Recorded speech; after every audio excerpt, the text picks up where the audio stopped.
quand près d'1 millier d'étudiants attendent sur les trottoirs de Paris une aide alimentaire. Voilà à quoi ressemble justement cette précarité étudiante en 2025. On n'est plus en capacité d'accueillir de nouveaux étudiants, donc nous on redouble d'efforts, distribuer dans certaines villes 2 fois plus de paniers alimentaires que ce qu'on faisait sur la rentrée universitaire l'an dernier. Pour lutter contre la précarité, plein d'initiatives, plein de débrouillardises. Par exemple, ce restaurant dans les rues de Paris, il est fait par les étudiants et pour les étudiants. Le menu, 3 €, les bénévoles en cuisine.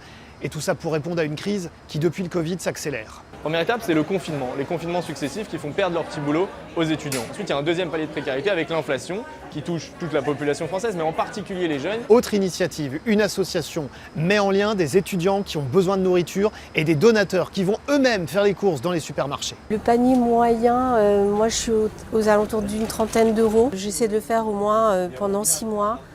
Le temps que l'étudiant aille mieux. Et puis il y a la question du logement. De plus en plus cher, de plus en plus difficile à obtenir. À Nantes, une initiative, un camping a ouvert ses mobil-homes pour que ceux qui ne trouvent pas de logement à côté puissent résider de septembre jusqu'à juin.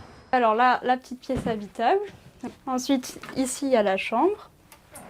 Donc la cuisine là. Et de ce côté, la salle de bain. Pour l'étudiant, on fait 50 € de moins le forfait mensuel qu'un pro, donc il y a quand même un petit geste. Si l'on regarde les chiffres, le Secours populaire dit qu'un étudiant sur 2 a parfois des difficultés pour se nourrir et se soigner, des chiffres qui augmentent année après année.